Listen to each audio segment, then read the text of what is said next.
Hey, everybody. Welcome to another edition of Coaching from the Couch. This is your Washington Commanders update. And I am your host, CWall Waller with Bowie TV, joined with Wole from all things. From all the things that you just All the things. Urban sports and all the things. All the things. posting it. All look, she ain't lying. All the things. Every single Oh thing. my gosh. So yeah.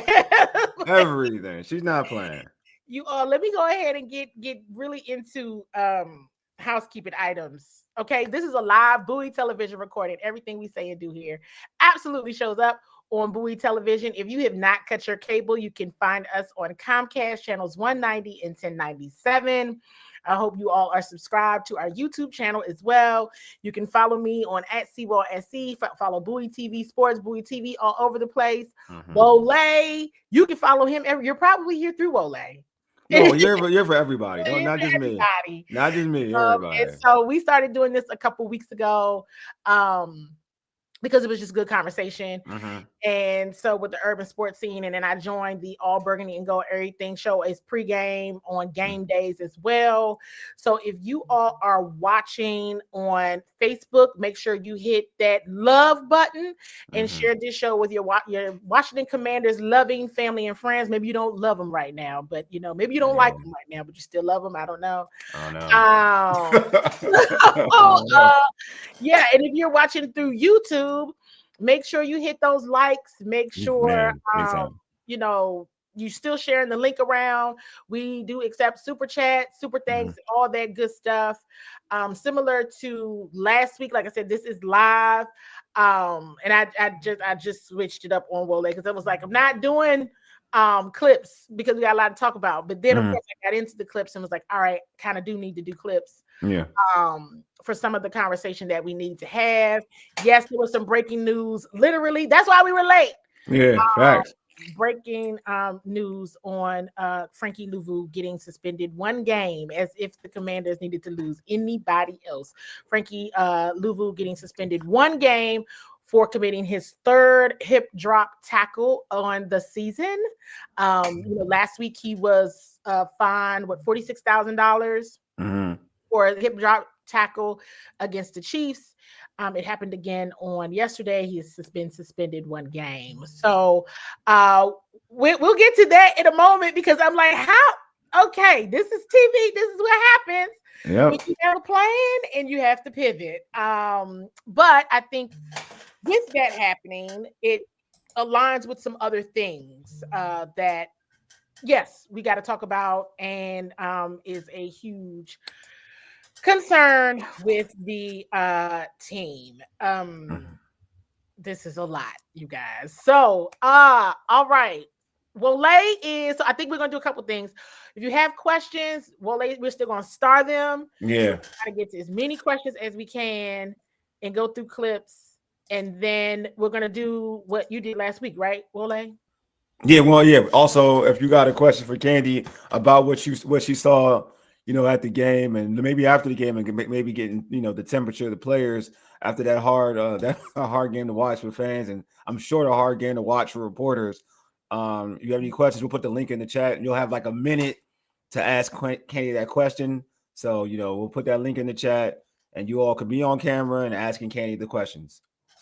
Yeah, I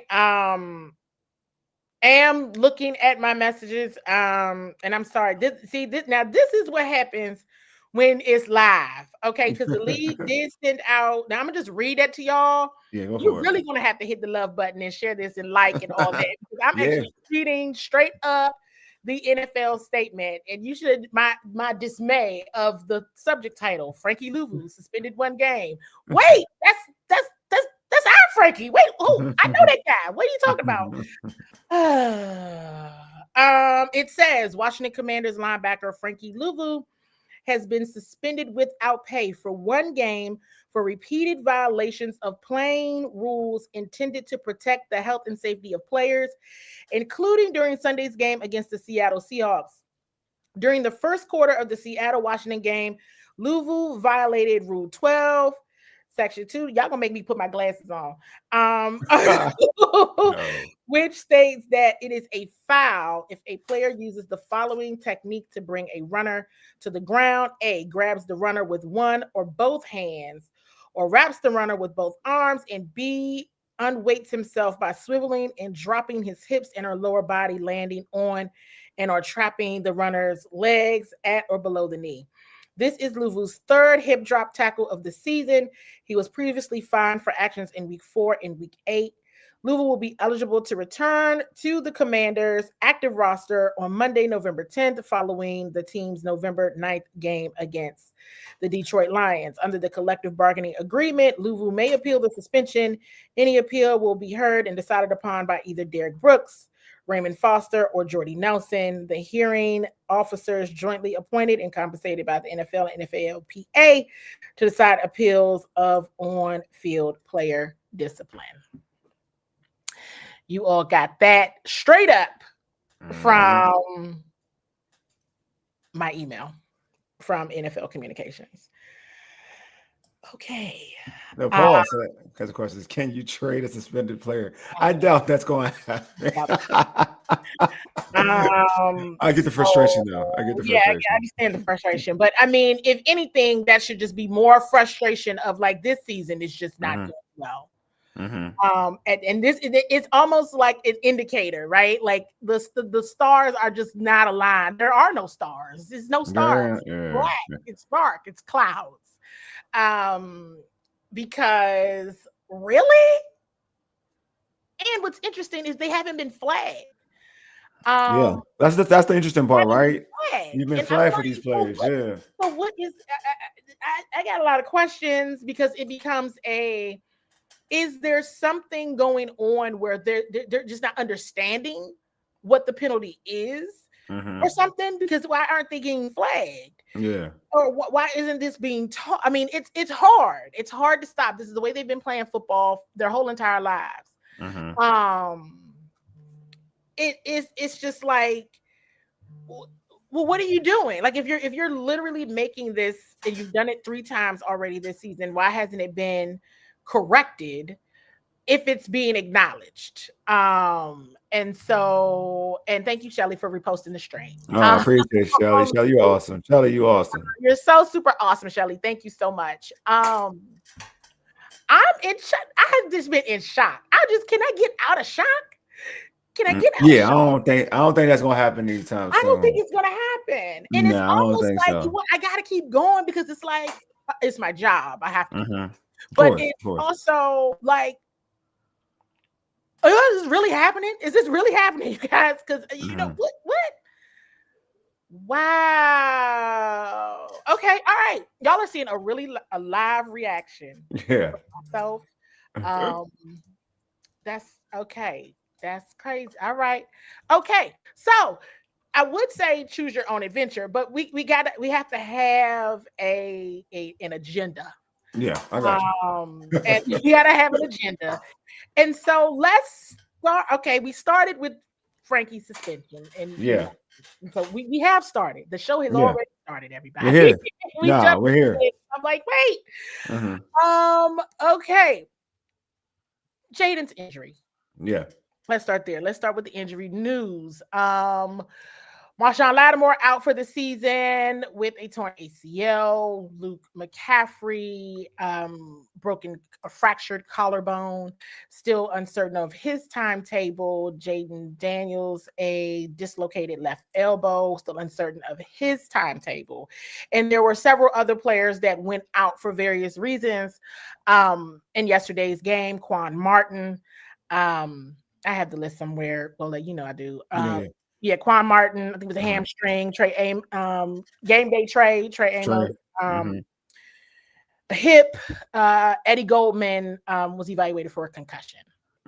So just a lot, folks. Let's start with a question that we know one of the GOATs of sports journalism, David Aldridge, asked Coach Quinn in the after-game presser. So let's start there, you all. Dan, I'm asking this really respectfully. I want you to understand that. But Jayden's been hurt 3 straight times in 3 straight games. Does this organization have to take a different approach with him with regard to keeping him on the field, even if a game's lost, or you think there's a chance, even if you think there's still a chance to win, if it's not capable of giving him the support he needs on the offense and the defensive side for him to be at his best? Yeah, I think the answer to that is we will give him the support to do that. And I'm certain of that, Dave, to make sure that we do that in every single way. And that's calls, offense, defense, like the whole way through, man. I absolutely feel that way on, the hamstring injury. And so tonight with an elbow, it's really important we get that part right, and we will. And so today, when Coach Quinn had his day after game press conference with the media, he opened up his statement, and I also on my page, I hope you all saw it on my X at CWall SC, as well as on my Facebook, Candi Waller. Darrell Owens, if you all know Darrell, he is the videographer, photographer with Bowie TV, with me covering the Washington Commanders. I did post a picture that Darrell captured with head coach Dan Quinn holding Jayden's hand when the trainers were tending to him, as well as 3 of his closest teammates, Bobby Wagner, Mike Sanderstill, and Jeremy Reeves, right there with him.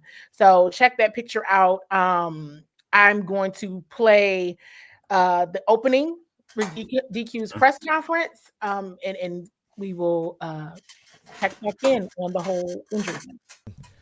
I know many of you have been asking about the thought process of Jayden being in the game in that situation. I get that.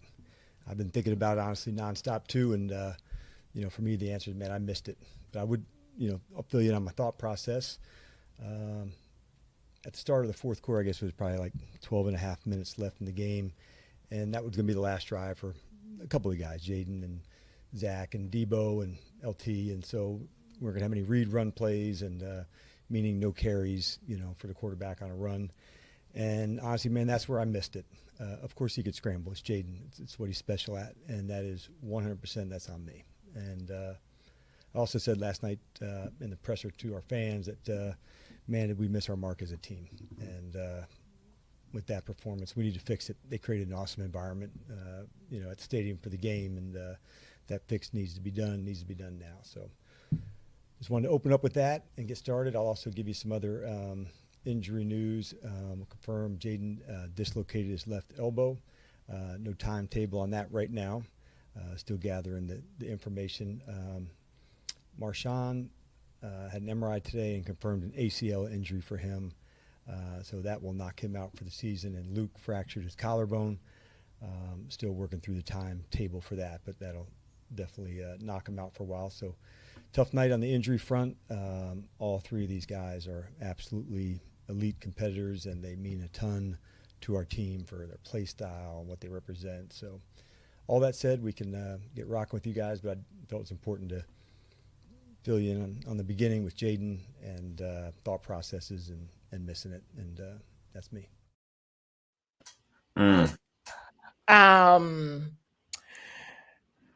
He seems so like emotionally depressed for that. Like, and I do want to give him his flowers though with that. I know some people have given him some negative flack about having Jayden out there, but I do want to give him his flowers of being a stand-up dude and being accountable. And I thought it was genuine. You know what I mean? Like, it was very genuine to me. Yes. Yes, totally agree. And I mentioned the picture because like that's Dan Quinn, right? Holding his player's hand. This was tough for everybody. I did get a glimpse at the TV version of seeing Coach Quinn walk over there, and it looked like the man was about to burst into tears. And so I mentioned the picture because I thought it was an important point just to kind of shape who he is, like this, and or help to shape a part of who he is for everyone to know. Because I know he was getting dragged. I mean, listen, in the press box, I will share this. maybe like when the defense was on the field, I saw Jayden off to the side on the sideline, standing there by himself. He had his towel over his head. And I was like, it's only been a year and a half, but I've not seen Jayden do that yet. He's just away, right? And I'm sure just disappointed, trying to figure out what to do, what can he do, just, all the things that leaders do. And sometimes they need a moment to just think. And Deebo Samuel walked over there with him. And Donna Hopkins, so if y'all know Donna Hopkins, she said, well, Jayden's probably done for the night. And I will tell you all, I said, this is Jayden. He's not done. He's going back. He's going back out there. And she was like, but why? And then others started to say, similar things like and true. Why? Right? Why? Why? But I didn't think anything else of it. Yeah. Other than they were getting blown out and why, but it's just like, that's just, and so, yeah, it's like the possible worst case scenario ever. Right. And so I'm sure that, the picture is on my X at CWall SE. Or if you follow me on Facebook, it's on Candi Waller. You can see it there. And so it was just a different, I wanted to post it because Darrell captured that moment. And I was just like, you know what? Yeah. And so that's DQ. And he genuinely feels horrible. Everybody does. Everybody does. And so I really don't know what else to say. I do got a question for you though about the locker room though, like after the game, knowing that what everybody saw, like what was like that what was that like being in that environment, and obviously having their leader down and looking like looks like to me he's going to be out for the year, but that's my opinion. That's just me though. I will share this publicly. I'm sure he's fine with me saying it. One of our media colleagues, you all know well, Felix Trammell or Tram. I always say everybody. Trammell. It's Trammell. You're right. He said it felt like the day when Alex Smith got hurt. He said that's what it felt like in the locker room, and it was tough. Like I've had some tough days at work, and yesterday was one of them because they are heartbroken. They're just heartbroken, and they didn't do it. I mean, then they lost. I mean, they look bad on top of all of that. And so it's very emotional. Kevin has a question. He has a comment or question actually. Why are fans so quick to compare this to RG3? I mean, go ahead, go for it. I don't know. I don't know. And I don't know because Alex Smith, like there's not a comparison to Alex Smith, Yeah. The only comparison I would say, it's just that it's kind of like it's weird because RG3 got hurt against Seattle in a playoff game, like the last injury that kind of knocked him out. Truth be told, to knock him out of Washington was in a Seattle game, and then Jayden in a game that pretty much was like, they were trying to the game was behind, like they weren't going to come back and win that game either. But that was a playoff game, which was totally different. And then you got this game where the game was out of hand. And Jayden just gets hurt on a play. He tries to make a play. So Jayden, exactly what Coach said. Jayden was trying to make a play. Yeah. Was that the actual play call? No, no, it wasn't. And it was at the same yard line. It was, but he was trying to make a call. He was trying to make a play. I got you. Oh, I gotta stop. Yes. Hey, Mama Waller, how you doing? Hey, Mom. So everybody on the stream, you have to say hello to Mama Waller. Yeah, you have to. You got to. And you respond if you on the stream. You gotta say hi. Hey, Mama Waller. Like that too. You gotta say it like that. And so so say hello to Mama Waller. She I don't know why there's such a comparison. They're completely two different people, completely two different personalities from all the way around. different skill sets, all the things. And hey, I'm a kind of person that, you see how I am with my mama, and I have everybody, Yeah, so exactly. Jayden said what he said, Jayden's mother, said what she said about the comparisons of her son to RG3. I felt that. I mean, I felt it because that's a mama speaking up, like, and then for him to get hurt again, I'm like, complete everything, just please stop. So it's, you just gotta, it's I don't know why, and it should stop. You're right, Eric. My bad. We were up too. You're right, Eric. My fault. We were up. Yeah. Go ahead. Yeah. And so, yeah, locker room heartbroken. It was, all you could do is kind of just talk to them in real life, see, but they're, one thing I appreciate about Marcus Mariota and many others as well. But in his scrum, he was, in his media scrum, he was asked about starting, and he's like, listen, right now, my focus and our focus is on Jay. We need to focus on Jay. We will deal with this as a team. But that's our focus. Like, basically, we're not thinking about who's starting next week. They got a brother that needs them, and that's where they need focus. So that's that. Yeah, it's a terrible situation. I mean, I personally, the way the season's going, I said this on another show, but if it continues to trend this way, I don't want to hear nothing about getting this man back on the football field. There's 3. It's wild. This year he's been hit with injuries. He's been hit consistently, like the knee, then the hamstring, and now this.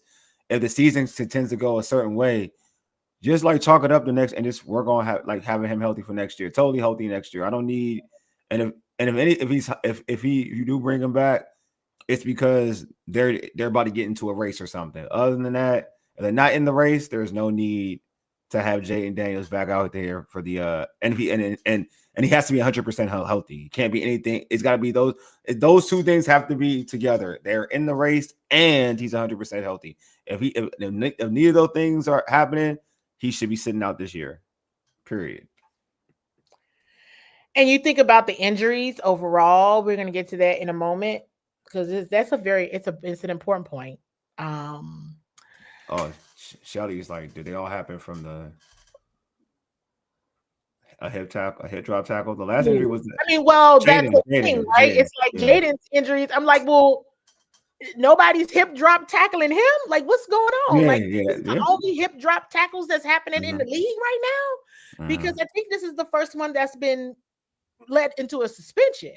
I'm like, what is going on? Yeah. Literally found this out as you all were finding it out right when we were getting ready to start the stream. And I'm like, so there's a lot of questions there. I'm not saying it's not true. I'm not saying that's not what he did. I'm not saying that at all. Frankie. You're talking about Frankie. Yeah. But in terms of like, did it happen to Jayden? Right. Definitely. And it's like, this is, are these things that are happening in other places? We know that, okay, Frankie did it, but they weren't penalized. They weren't flagged in the game. So then that's another question for me. It should have been flagged. Yeah.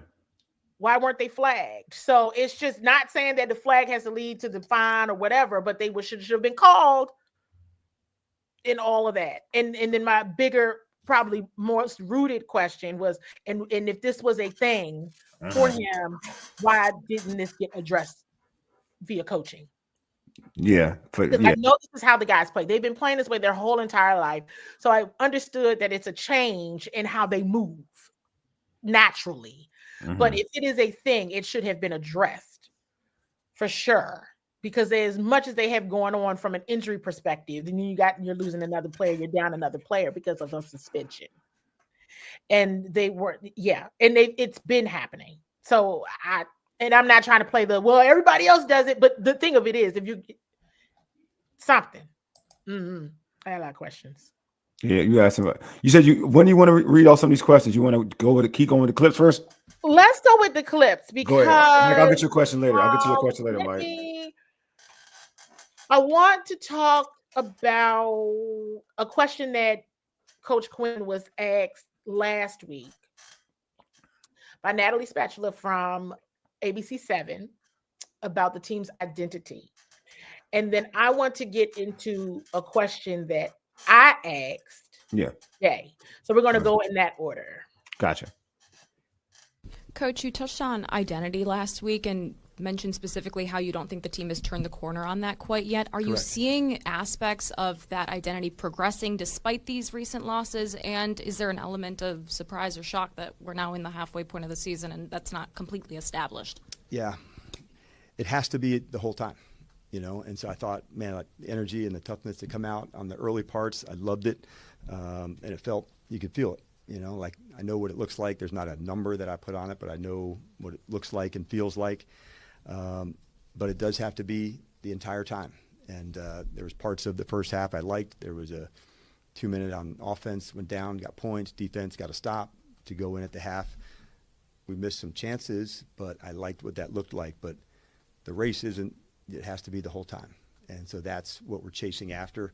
Good news, I saw it right away. And but it can't be one here, one there. And so that's leaning into one another in all three phases. And we'll continue to work really hard to do that. But that's the goal. That's the mindset, and that's what we got to get done. And I like the fact that we'll be disciplined enough to go do that. Like, there is no more time to not do that. There is no more time to not do that. And then this week happened. Yeah, that's what I'm saying. Like, if so, it's like, when do you feel like it was just a flash in the pan? Like, No, was I Mario know he flash? means it. He means it. I mean, there were players that said it before he did. Mm-hmm. So this is interesting. This is interesting for many different reasons, because let's be clear also, this isn't something where it's just like one thing. It's not just one or two things. It's a lot of different things happening regularly. And if you all are just tuning in, this is a live Bowie television recording here, collaborating and partnering with the urban sports scene with Wole. Listen, Wole always has me on his show, and we started talking all this stuff. It's like, you know what, we can just do this after the recap. I'm already showing clips and everything anyway. Make sure you're following both Bowie television, the urban sports scene. Subscribe. Do we accept super chats, super things, all of those good things? Make sure you're following us on all everywhere. Just everywhere. All social platforms. Look, don't be stingy. Just hit free. Following is free. Like and subscribe and all that good jazz is free. So just do it. And you can share this show with your Washington Commanders loving family and friends. I don't know how much you love them right now. I don't even know how much you like them. But if you have interest in them, you want to be a part of this live discussion. So along with the identity question last week, because I've had this question now for a bit, I asked Coach Quinn about this today. Hey, Coach, I kind of have a two-part question. I'm going to try to put it in one. Okay. Last season, we consistently heard anybody, anywhere, anytime. We consistently heard the ball is life, all of the mottos, all of the things that really then would show up on game day. And then you kind of move forward to this season. I distinctly remember that preseason game against New England, and you were pissed. And we've seen you pissed a lot. So what do you think is just, I guess if it was one thing, you would nail that, as you've shared with us before. But are those sayings and those mottos, while it may feel small, are they still being shared and kind of just a part of you all's identity all throughout the building, all throughout meetings and all of that? Yeah, and I get what you're saying for sure. That and it's really the competition, Candi. That's up at the very front of it, and like why we love that so much, and why do we build our lives around it? Because we love that fight and that struggle and what it is. And so when it doesn't line up like you like it, man, you're pissed and you want to work your ass off to try to get it to that spot. So yes, we still talk into those same spaces. The inconsistency that we've performed with would lead you to believe that we haven't. But that is really more philosophical, to make sure these are some really important tenets of our program, the competition part, on the ball. And so those are things that, yeah, we absolutely hit in weekly, daily, all of it. But the competition piece, that's always front and center, and why it's so damn important to us to have that. And like I said, build our lives around this competition, and why we need it, and the fight and the struggle, and why we love that so much. So when we miss it, we acknowledge it, and it sucks, and that's where you are, and you fight your ass off to get out of it. So I asked these questions, and thank you to everyone who acknowledged my question. I appreciate that, seriously. It took me a minute to get the question out, but like I said, I had like two parts of the question in one. Yeah. I'll keep because, right? You saw how I moved on that one. Like, both of them, but I can only ask one right now because we were out of time. And the saying now, here's the thing: doing hard-ish with good people, they doing that. I see that they're doing hard-ish with good people, but those other slogans, I don't see that. And I'm happy that Coach Quinn acknowledged that their inconsistency in play will lead you to believe that they're not talking about those things. But last year, it was abundantly clear that the ball is life. You saw the mantras come alive. Anybody, anywhere, anytime, all that. You saw it last year. You felt it. You saw it. Everyone was bought into it. They did it. As literal as it may sound and be, you saw it. You saw it. And I appreciated him even acknowledging, I know it doesn't look like we talk like this, but we do. I'm like, yeah, but it's still something from an energy perspective. It's off. Right. And so I'm going to keep pulling on that thread a bit more. Because it's something to be said about being bought in. I just don't see that. I don't feel, and nobody sees it on game day, because that's all I care about is what does it look like on game day? See whatever you want. What does it look like on game day? And I'm not seeing that. Then my point about preseason, anybody who's been following me for a while and has been engaged with me, one of the things, and if you're new, hello and welcome. I'm happy to meet you virtually.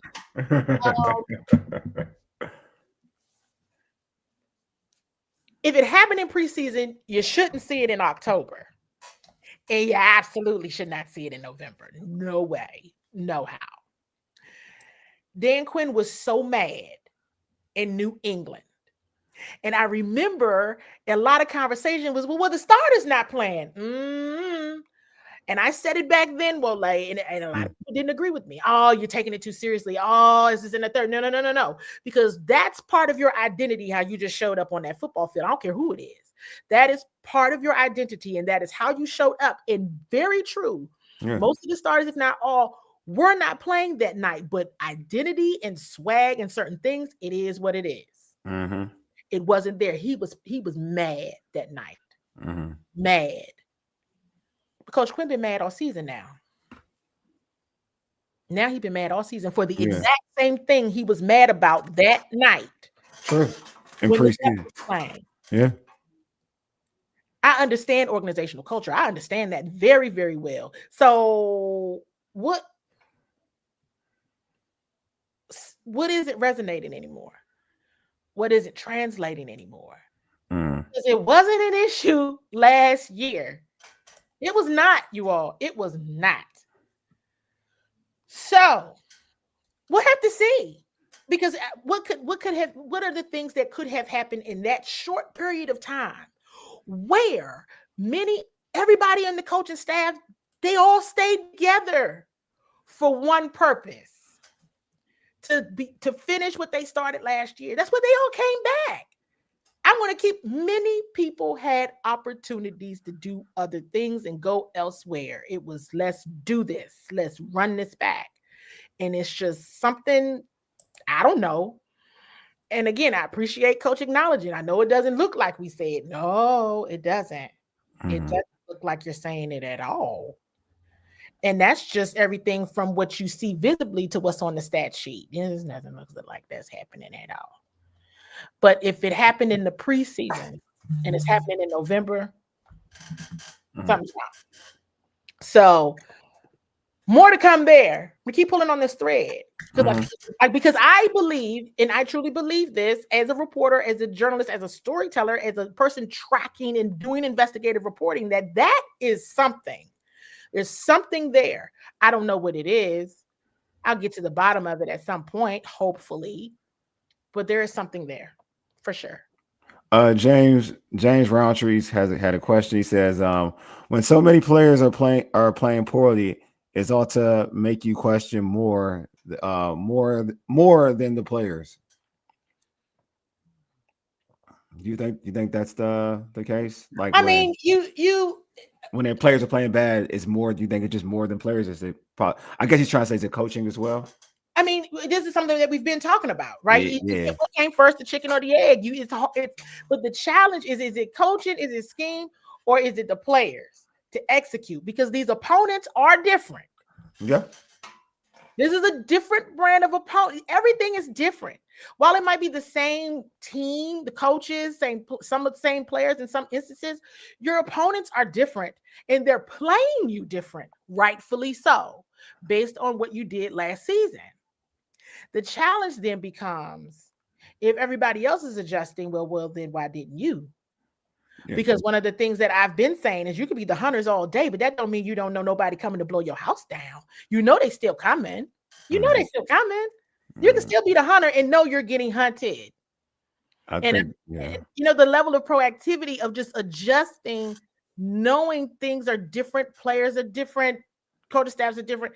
I'm just not, you can't do the same old, right? And what is also different, okay, we're going back to Frankie Louvu. Maybe we could probably add on a few list of players here. In this, you're not seeing the person you saw last year. You're not seeing the player. Yes, that's the man, but you're not seeing the player that you saw last year. So where there still may have been challenges, if we're going to stay on the line of defense, maybe where there have been challenges defensively, okay, but those bright spots in the defense last year, you're not seeing those bright spots. Do you have?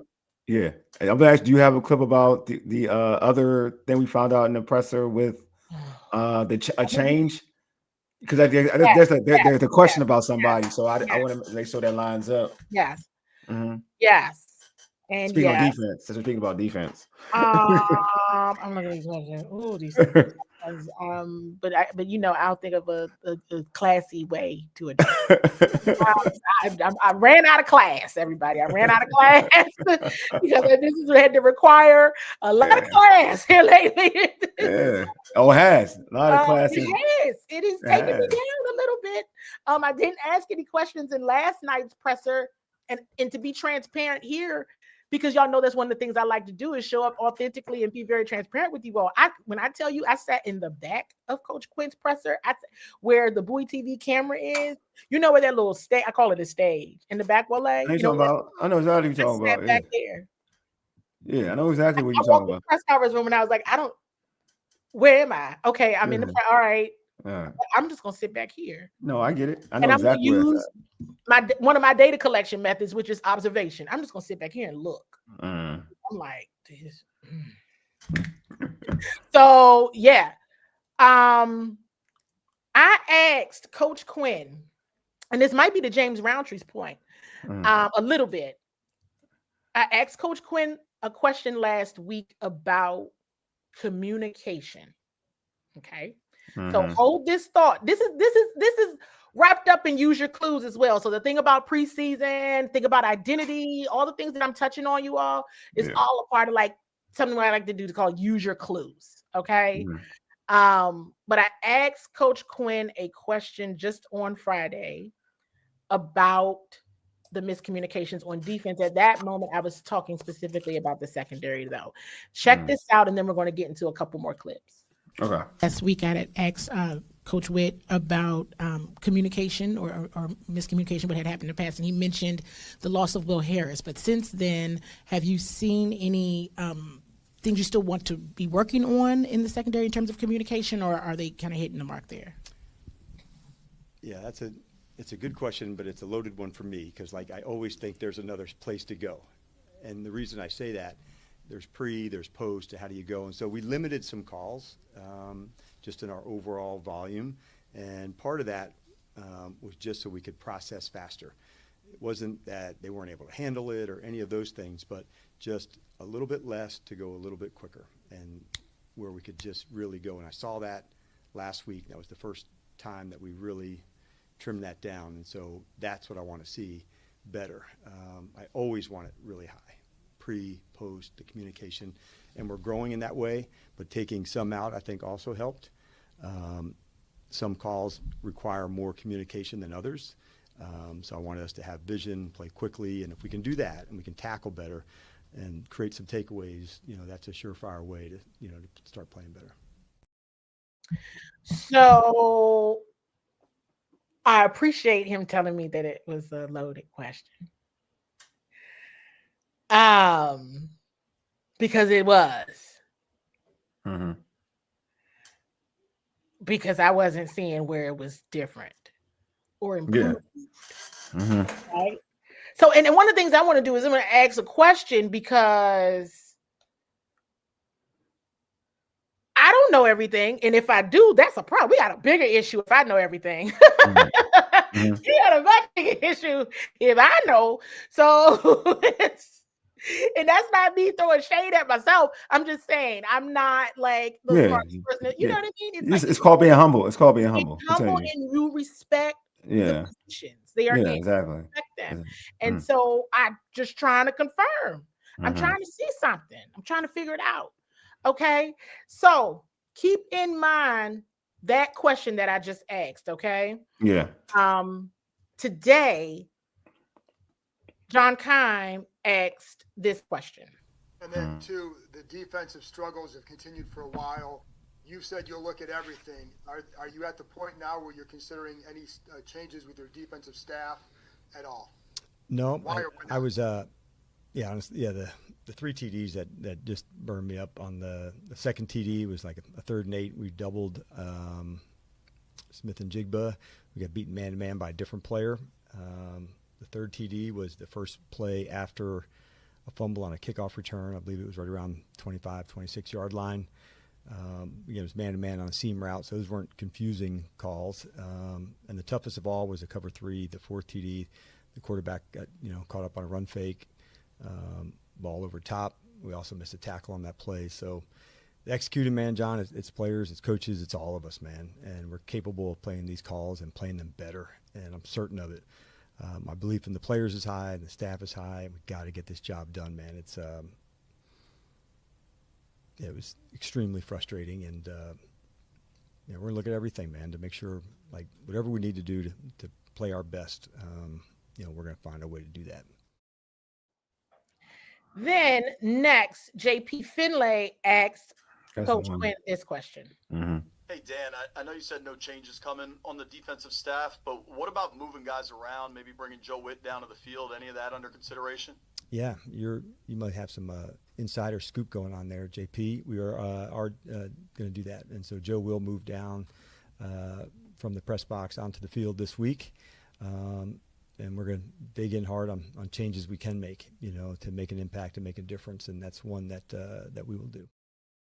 So let's go interesting. back to the use your clues in the question about the miscommunication, because this has been a recurring theme as well. Yeah. Right? Communication issues. Okay. And one of the things that Wole and I talked offline about previously, right, was like, well, Cliff is down there. Maybe Joe need to come down. I don't know. Maybe he does, but he's up in the booth, Mm-hmm. But all of that is aligned because that was Friday. Mm-hmm. And what did coach say? Well, that's a loaded question for me. Mm-hmm. And there was a change because here's the reality. There is something about what's being said on this head was getting that it's not. And here's the other thing too. At the end of the day, it's business. You gotta try all things. Yeah, of course. You gotta try everything before you want to make Is there a the. Yeah, delay in when the call is coming in? Am I not hearing you correctly? Are we not? What's happening with the call? yeah. Something is happening with the call of what to do and what folks are seeing, what's happening. You got to come downstairs. Mm-hmm. Now, hey, still not working out? Then that's a problem. You got to go through. Yeah, you go through the process. You go through the process. I agree with that. Yeah, you gotta go through the process. And you got to try this because it has been. That's why I asked the question. Mm-hmm. And it has been. I ain't gotten cleaned up. No. I can sit there and look at that and tell. Mm-hmm. Right? And so it becomes here's a hard truth, and I've been saying this all over the place. There was already challenges on defense last year. It goes unnoticed. And in some games they were good. But Jayden got you out of everything. I always make the joke, but I'm serious too. Mm-hmm. Jesus and Jayden got you out of a lot of jams last year. A lot of jams. And so Jayden isn't there this year, right? It's not at full 100%. So you got to figure something else out because your X factor isn't available. So now it's illuminating other issues. Yeah. Which is so much to be talked about there because there's a lot of issues. Oh, I'm trying to think. Let's go to injuries. I do want to go to injuries in the question that Coach Quinn was asked today. And then I'm going to go to another question I had from last week. So let's check out this clip about injuries. The injuries that you have across both lines of scrimmage and now on teams, I mean, does that fundamentally limit you in some of the things that you can do now going forward? It does, and you've heard me probably say that before. There's a lot of ways that you have to go try to win the game, and so you may have to maneuver that differently. That's accurate, based on how to feature the best way to go about winning, and it may not look the same exactly every week, but I do think there's a way. Hey, you got 6 days. This is where we're at, and this is our best way to go attack it and go win. And we'll need to do that for sure. Now, two things I believe can be true. One, these injuries are starting to be too much to overcome.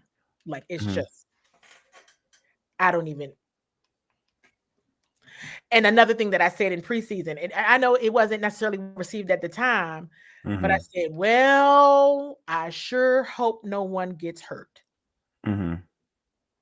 Because I knew 1, 2, maybe 3 injuries could take them down. I do have a question about that too. Depending on who it was. Because the schedule is not like it was last year. Yeah. At all.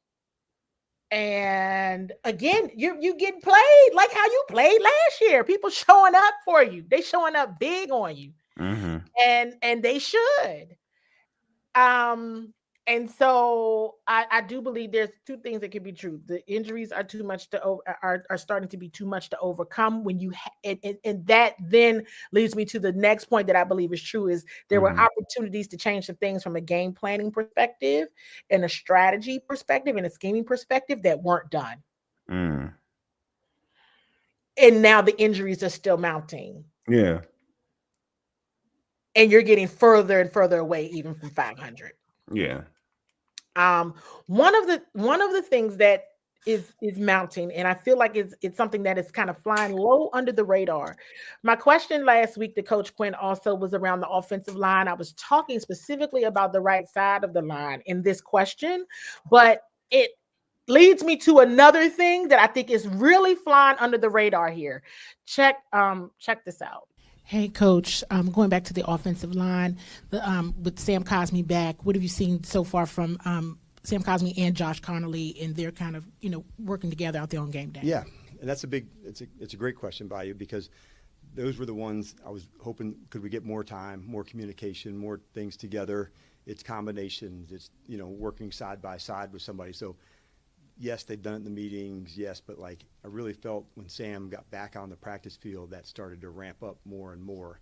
And so the last 2 games, to see him back in it, I thought he showed a lot of confidence in himself and, coming back from an injury. So I was pleased to see that. And I just think the two of those are going to be parked together there for a long time. And so the more they spend together in concert together, the better we'll be. And that's fantastic. I think that's great. But the thing about it is, since the Dallas game, and if you all are enjoying the conversation, again, this is a live Bowie television recording. If you haven't cut your cable, we are on Comcast, channels 190 and 1097 in Prince George's County, Maryland. Make sure you're subscribed to both Bowie TV and Urban Sports Scene, and you're following us and you're doing all the things. And so since the Dallas game, the defenses are bringing more players. They're stacking the box. They're bringing more players down to the line of scrimmage. The offensive line can't get anything.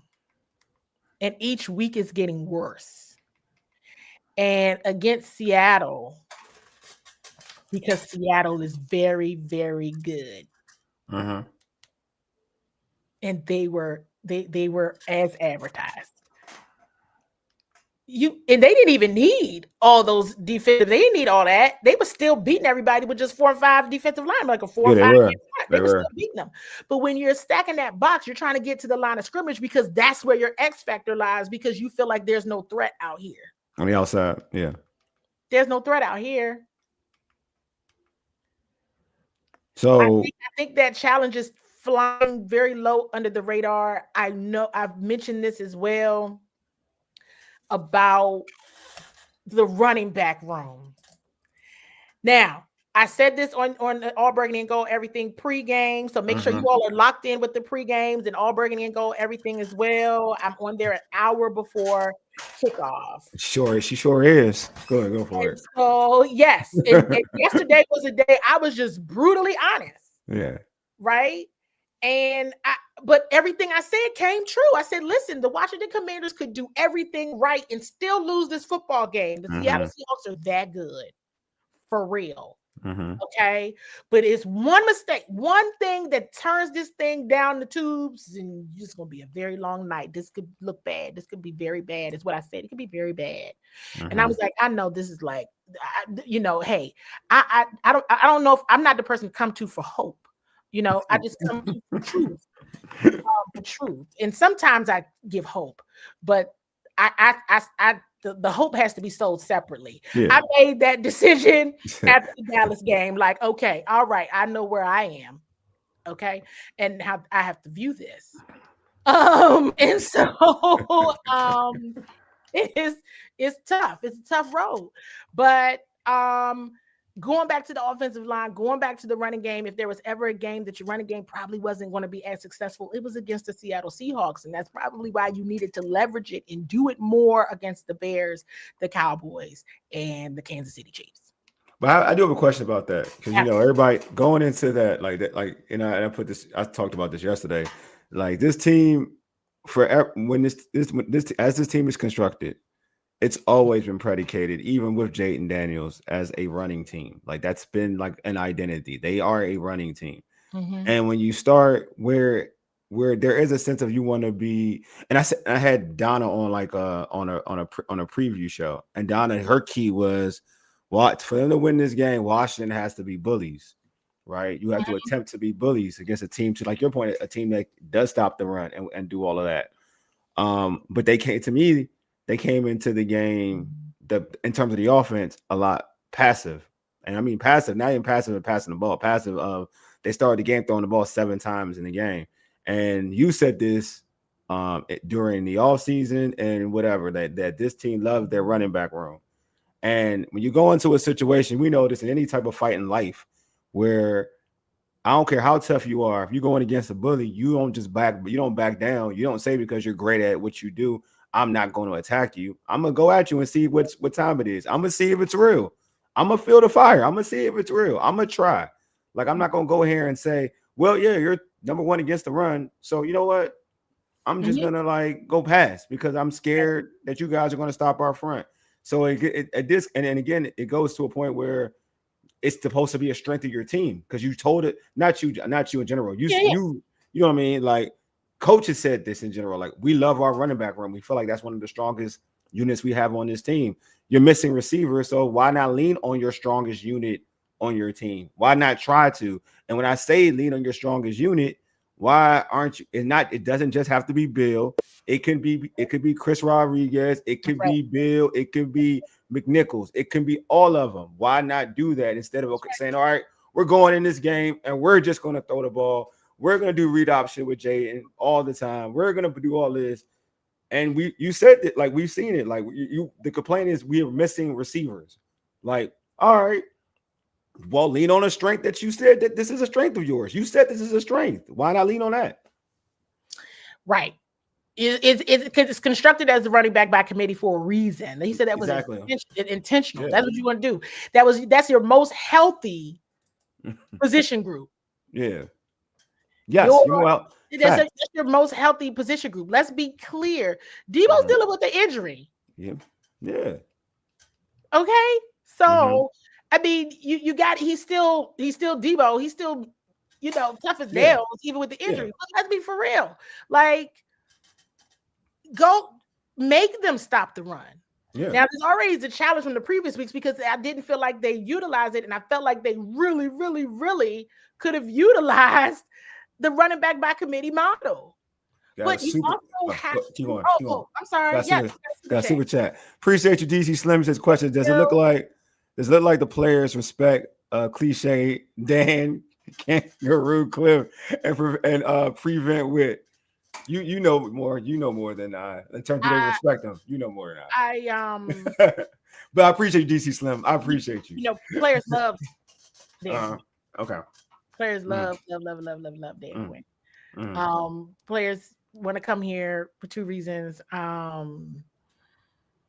Dan Quinn and Jayden Daniels, and others too. There's and it's the locker room full of respect. Of course. Coaching staff and position group full of respect. And players, coaches that players want to play for. And I've done some deep digging, across the league and context and everything that I know. And the first thing everybody says is, well, Candi, they can't do nothing because 5 not playing. They can't do nothing because this one hurt, that one hurt. They immediately go to injuries. That's besides the scenes. You can't necessarily talk about that out loud. But yes, they're like, but man, everybody hurt, man. Those injuries, they still in 1.5, you know what I mean? 1.5 years of a recalibration. And they exceeded way up expectations from last year, and they just down bad this year. And injuries do have a challenge with that. But Dan Quinn, they absolutely want to play for Dan Quinn. There's a lot of respect for the coaching staff, for certain. Nobody's out here like disrespecting people. It's not that kind of environment, y'all. It's not that kind of environment, everybody. No, I believe you. I think they do love him. Yeah. All right. Yeah. Okay. This is a good question. This is a good follow-up question. And then Mike, I'm gonna get to your question. It says, if that's the case, why is nobody responding to his message? Meaning, why is the play not matching? That's the challenge. Yeah. I mean, they just were. Yeah. They just were in January. They just were. They just made it to the NFC Championship game. Last year, and a lot of the success they had last year was less than a year ago. They were playing until the end of January of 2025. People made decisions to come back because of last year. So I think everybody needs to do some soul searching and some deep digging on why is this not working for me. At the same token, I'm like, this schedule was tougher, and you knew that. So were the pieces that were added, were they for this? Now, some of their pieces have been hurt. They hurt. The pass rush is just gone. It's gone. They're hurt.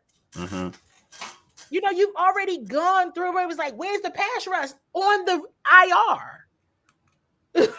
Dietrich Wise, Javonte Jean-Baptiste, Dorrance Armstrong was having an incredible season, but then he would be used in different ways, when all worked out. But when he was used with him doing what he's supposed to be, Then there's certain players you want to see step up, and you haven't. Here's another thing that I think is an important point, because I see a lot of the bringing the younger guys in. Well, hey, listen, from a return perspective, I mean, Jalen Lane on returns, this has been something I keep bringing up. I'm going to keep bringing up certain things because there's a lot. I talked about the offensive line and how defenses are now playing them after what Dallas did. That's something that's flying under the radar. Jalen Lane's muff punts, forced fumbles, drops, that is flying under the radar. But at the same token, if I'm being fair and objective, like I always am, Jalen Lane was not supposed to necessarily be operating in the role that he's in because of the injuries he's had to step up. Because of those injuries, he's had to step up. And, you know. No, I had like another question. Mike had a question for you about Witt. He says, Candy, how are you feeling now about Witt and this Sunday's game plan? This Sunday night's game plan. I guess, yeah. How'd you feel about it? I guess how'd you feel? How'd you feel about his game plan yesterday? I don't see where. I mean, it was the same thing they always do. Pretty much. It's the same, and so it's it wasn't. I mean, it is the same. It's the same. And that is why on the pregame show I was super duper clear. You want to stop the Seattle Seahawks? Keep them off the field.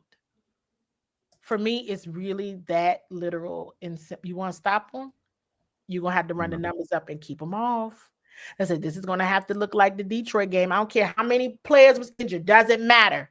You have to do your best because it give your best, okay? Because this ain't the team you want to play with. Let's go back to because it rightfully so. A lot of attention should be on the defense. Let's be clear. But one of the things that I've been consistently now saying is, but you knew what you was dealing with from last year. And some of the very impressive additions are on the IR. And then you have certain players who are not being utilized in my opinion, in what they should be. The offense, Jayden got you out of jams. Just straight up, everybody. We'll just be. I think it's time for everybody to be honest about the fact that Jayden Daniels got this team out of a lot of predicaments. I also think that it's a combination of the style of offense they were doing that last year too, not just Jayden. I feel like they played a ball control style, and they didn't leave that defense out there. Now their defense is getting exposed because now they get to be out there, and that's the main. Yeah, and that's the problem for real. Now that's the problem. That's the real problem. The time of possession, you putting them out there. What happened? Coin toss, you win. You say you're gonna receive. I say, whoa, really? Yeah. Are you? Yeah. Are you? You are? Oh, you gonna score? Because once you receive, that is your intention. You need to score a touchdown. I get aggression. We talked about that on the pregame show as well. I get aggression. I'm down with it. I'm with it. Okay. Oh yeah. Trent has a question. But now you're doing something that you don't even do. And we talked about this, but Trent has a question. We talked about this though, but I do want to kind of give Trent the respect. He said, they said Witt will step down from the box and the sideline. Candy, your own opinion. Do you feel like that will help? We're gonna see. Because we're going to see. All right. Because if it doesn't, then whoa. Yeah. Because you really can't. It is a communications thing. You have seen where things have improved when a coordinator has said, you know, let me go down. Yeah, it's like why communications issues at this point, and something that's a build. I don't know. I don't know. But. Oh, I like this question. I definitely want to go back to that receive that you win the coin toss, you decide to receive. That means you are about to score on the Seattle Seahawks defense. Now, that's not even now when you talk identity, that's not even a part of this team's identity. Mm-hmm. They need to call and tell us they defer. Yeah, that's true. So you just did something that while it displays aggression, it doesn't align with your identity. Mm-hmm. So I get desperation because we talked about that on the pregame as well. But now there's a difference between aggression and being desperate. And that shows desperate. I don't know who about to score this touchdown. Nobody did. Mm-hmm. But let's be clear. If you do that, that means you do not have any respect. Bobby Wagner told everybody in the mic'd up. They know what that means. That means you don't have any respect for their defense. We about to score on you. Is that the message you really wanted to send? Got it's a couple more super chats. Am I right about this? Oh, that's old. That's old, I think. Is that old? No, it is. It is a super. No. Hold on. Am I tripping? No, it's an old super chat. I'm tripping. Go ahead, continue. It's old. Those are things that are flying under the radar. Mm-hmm. That's how you set the signal. We want to receive. Oh, I said, oh, they want to receive. Okay. Woo. All right. All right.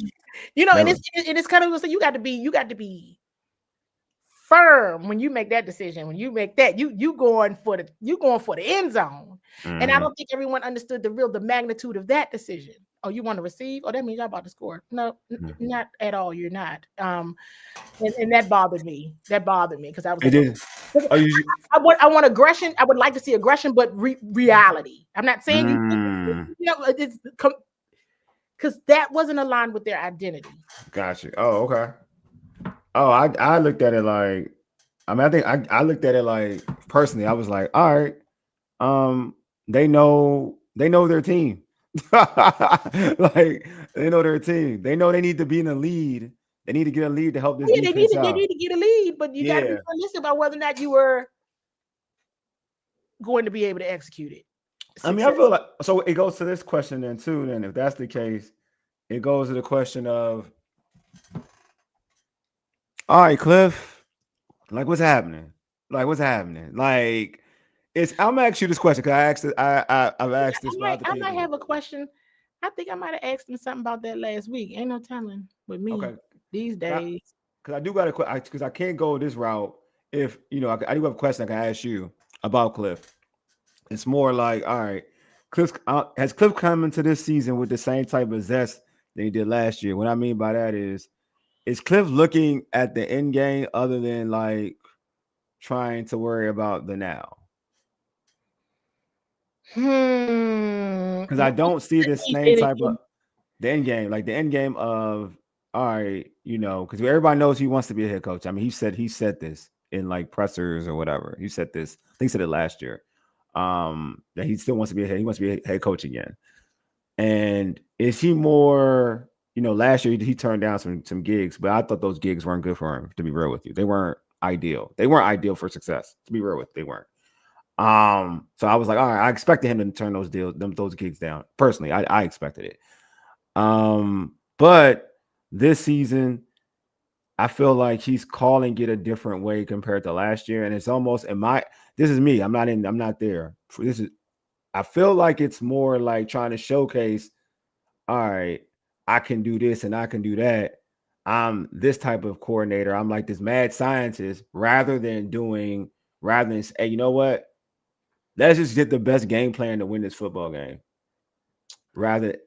Or that's why I feel like at times he gets too cute rather than just doing what needs to be done to move the football, to create opportunities to make life easier for whoever is the quarterback for this team, either that's Marcus or Jayden. Mm-hmm. So I don't see the same Cliff I saw last year where I thought he was playing for something, he was coaching for something, especially with some of the stuff that was said about him prior to getting this job. And even when he had that lull, right, and people questioning Cliff, and then he turned up, right, there was a little bit more of that passion. I felt like this to prove people wrong. I'm not sure if it's the same this season. I just want to get your opinion on that. Well, if he was applying for a head coaching job, it may not be available based on what's happening currently. There you go. Now, what I do think, what my opinion and my speculation is that this time on task thing is a very real thing for him. And it's sometimes people aren't able to make something happen they got to have every single piece of their pie. They have to have every single piece. They have to have every single thing. It has to be these people in this thing to be able to make it work. And I asked him about that last week, and he said he's always been like next man up, it's this and that, but it's not translating as next man up, if that makes sense. Yeah, I agree. It's not. And we talked about that, Lamar. Appreciate that. We talked. Thank you, Lamar. But we definitely talked about that at the top of the show because I got the fresh email from the NFL communications. So I read the email like, "What Frankie? Which Frankie? I'm Frankie, the one in Ashburn. Frankie. Oh yeah, yeah. So don't take me back down. Let me try to keep us up together. But They love being there. They all love being there. It's real. It's real. I'm just going to continue to say I don't think they were ready for the smoke they were going to get because they were good last year. And I haven't seen them adjust effectively to their opponent. And really prepare that way. I just haven't seen it. I haven't seen where it made sense on either side of the ball, and it almost feels like I'm gonna try to get. I don't know. Let me pull up. Let me see. We talked to. No. Let me see which one. I might have to put my glasses on. Let me pull up some cliff. Yeah, go for it. Let me see. Going back to the run game, you said for the first 5 weeks, I think you guys are the number one rushing team in the NFL. So when it's going well, what does it look like, and what isn't happening over the last 2 weeks that maybe matches that production? Yeah, I think, week in, week out, you're playing different defenses. Teams are trying to do different things to take you away. You have different players up or out of the game that impact that as well. So it's just having a great plan week in, week out, and then being able to find answers in game to make adjustments that can take advantage of certain things. So I think not getting behind helps. There's no doubt. And playing with a lead, that is when those rushing attempts really come through. But just being able to execute at a high level early on in the game to stay on schedule and just consistently do it. That was from last week. I don't necessarily see my questions from last week. I mean, I'm sure they're in there somewhere. Oh, I'm saying that's something to talk about helping. Like, again, they had the ball first, which I get when you fall behind, but you had the ball first. So you had the opportunity to dictate, dictate the pace and dictate what you wanted to do out there. And they dictated to throw the football first. So I'm just saying, like, I get like what he says, I get it. Like, yeah, like you're behind, but you weren't behind. You weren't behind when you chose to receive. And you chose to throw the football. So that meant you were going to be in control of the atmosphere. Yes. Now, I've talked about the way I've seen, defenses play this offense since the Dallas game. So it's like everybody's just learning from other teams. I'm not seeing that necessarily. They're just learning from other people. We've talked about Jalen Lane on returns. We've talked about the run game and the lack thereof on offense. We talked about you receive, you win the coin toss and choose to receive, and you don't score. You're still not controlling the time of possession. The efficiency is just not there at all.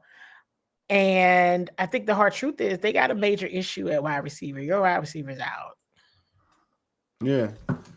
So you got to figure something out here. You got to use this run game. You got to use, your tight ends. You still saw a bit more John Bates in the past game. You see, you got to get Ben Sinnott. It's just something.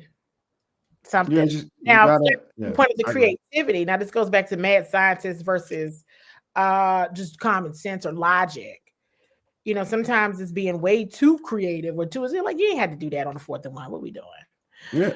You know, and stuff like that. And so I don't know. But Or you can just sides. Special teams has been the best unit out of all by far. In the season. Far. And I feel like Coach Izzo has gotten the memo. I'm the best in the room. I ain't saying that, but yeah. He's good. I think CR needs to be used more. He needs to be used more. TJ, I think he needs to be used more. Yeah. He needs to be used more. Absolutely. Yeah. But what becomes difficult in any of these is if you get an opportunity, you drop the football or something happens. This is crazy. You miss a block. You know, it's pretty bad. And then, you know, Detroit Lions, I mean, this could be. No, I don't even want to think about that team. Yeah, I just. I mean, think about this, man. Sam Darnold had completed his first 17 passes. Absolutely. And had 4 touchdowns in the first half before halftime. Yeah, it was sad. I don't think we need to worry about as a team. We don't need to worry about worrying about Detroit is a whole different thing. We made. And no, not Sam. And I said this before. I said this even a lot of people were showing disrespect to Sam Darnold on our pregame show, and I was like, nah, man. Sam Darnold's having the version of Sam Darnold the last 2 years. He's been a really good quarterback. You know what I mean? He's been he's broken that bust label. It's almost similar to how we look at Baker Mayfield.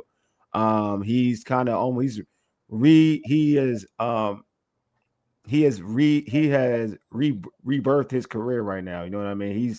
He is now a high level quarterback. He is. I mean, it is what it is. Now, is he like Patrick Mahomes or whatnot? No, I'm not saying he's Patrick Mahomes, but he's really, really good. Like arguably, if you want to say in the NFC, maybe one of the best quarterbacks in the NFC for real. Top 5 right now, the way he's playing. So yeah. But at the end of the day, you still made life way too easier for a guy who's playing at a high level. So they're talking about Detroit. That's a whole different beast. They got more. You thought Seattle.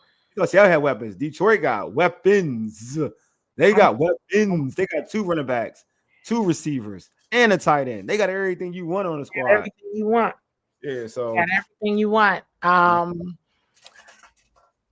don't know. Because and then it becomes a.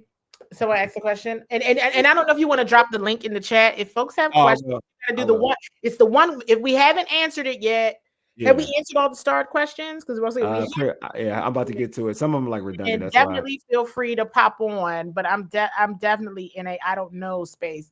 Sam Darnold, I want to. He was getting the ball out so fast. They were moving so quickly. That line was fantastic.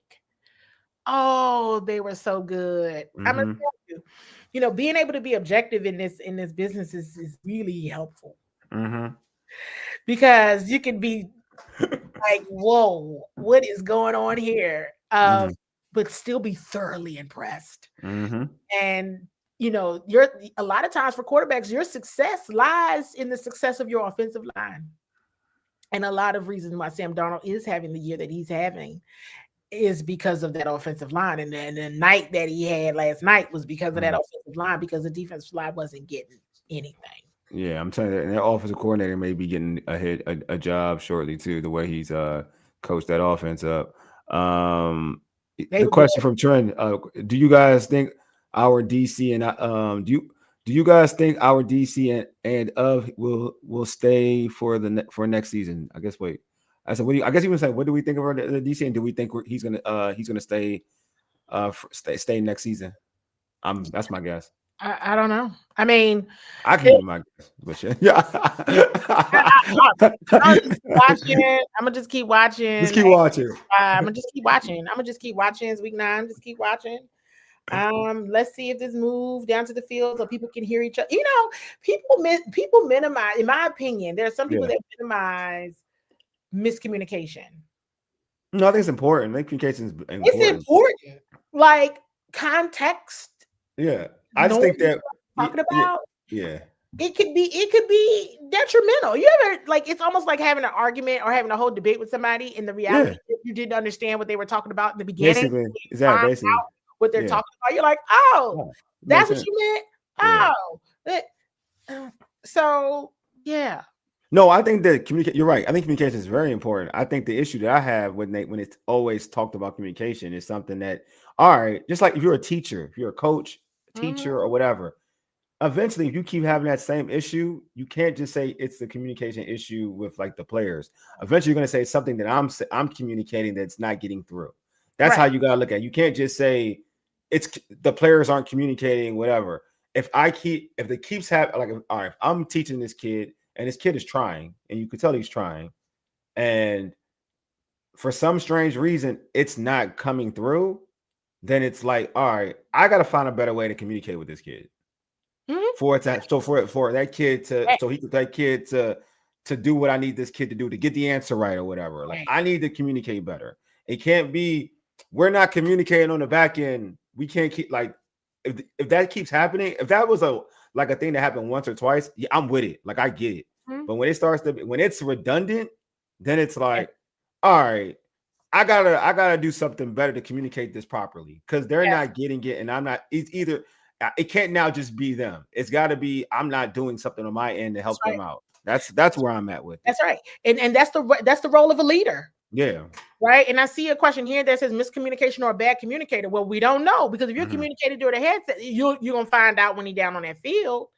And to Wole's point, which was an excellent point, you may have to tailor your communication based on the receiver of the information. You ever played the game of telephone? Yeah. That's what it is, because you're communicating. This is a bad game of telephone.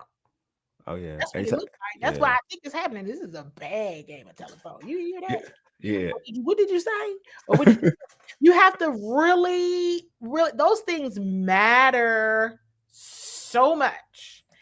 And but however, I would have liked to see some more adjusting even on that in season. I think I saw a comment that said he did, him coming down to the field after the Dallas game. I actually would have brought him down to the field after week 4 in Atlanta. Yeah, early. I think I told you early on, Wole, week 4 was my tipping point. I said, we're going to see what happened in LA. We're going to see what happens in October. But for me, from the defense perspective, let me be clear, because I didn't really start looking at the offense like, wait, hold on, Cliff, until Dallas. That's that. No, Chicago. Well, yeah, Chicago. Well, Cliff, yeah, Chicago. Chicago, but Dallas. It was Dallas week. I was like, okay, right? From, both sides of the football. But week 4 in Atlanta, that was the defense for me. I would have brought him down. You coming down to the field, buddy. On that. So you said you want me to try the questions thing, right? You want me to try the questions thing? Yes. If people want to. All right, folks in the chat. I'm gonna put the question in the link. I mean, in the chat. I'm sorry, put the link in the chat. Excuse me, guys. I'll put the link in the chat. If you have a question that we haven't answered already, or Candi hasn't answered already, make sure you just ask. Make sure you can click the link and ask the question. Also, it will be like 1 minute. We're not gonna keep you on just 1 minute. No cussing. Be respectful, and we all good. That's all I care about. Well, I take the. What do I have to do? I think Why am I tripping? Probably I can't get anything right. Oh yeah, I can take that off. All right, y'all. Come in. Yes, and links in the chat. And I hope that this conversation is helpful. Like I said, I'm not here to sell hope this week. The hope is being sold separately. The hope may be discontinued. But I'm just here to tell the truth. So I hope it's a helpful conversation and insightful. I take my job very seriously, my role very seriously. So this helps to have the conversations. Trust me, I often have said, if I'm this shocked, I have no idea what Dan Quinn is thinking right now. Because I'm like, what is happening? So And again, I also want to be clear. I wasn't thinking that they were going to win all these football games. I want to be clear on that. But the look of it is really bad. We got the homie Paul. Okay. I have a question for Candy. Hey, how y'all doing? Thank you. What's going on, my guy? Hey, FYI, I did see my man Marvin. He freaked him. That's what Marvin do. But go ahead, Paul. I had to think about this question because I'm still mad. But Candy, yes. When is a point where we can ask the coach that when is it time to develop the young players and time to let these veterans kind of sit for the rest of the year? Because I use my clues and I'll be reading the snap counts and I see a typical trend that's happening. So my question is, when is it a time for them to go just completely youth development from this point on? Thanks. I have a follow-up question. Which player are you specifically talking about in terms of who you would want to see more of? I just want to see Jordan McGee and Owens more and Cano more at linebackers. Just see what we got, because I see who's getting a lot of snaps on the linebackers, and we getting the same results. Well, they've been out there the last 2 games, so that's one thing that I made sure to say. Like, listen, they're out there now. Yeah, I know they're. I seen it. Out there now. So, they're out there now, and the result is still the same. I think if anybody gets out there, because Ale was out there yesterday, but not a lot at all. I think there's opportunity for Kane Madrano, because Kane has not been out there. He is one that has not been out there, but the others have.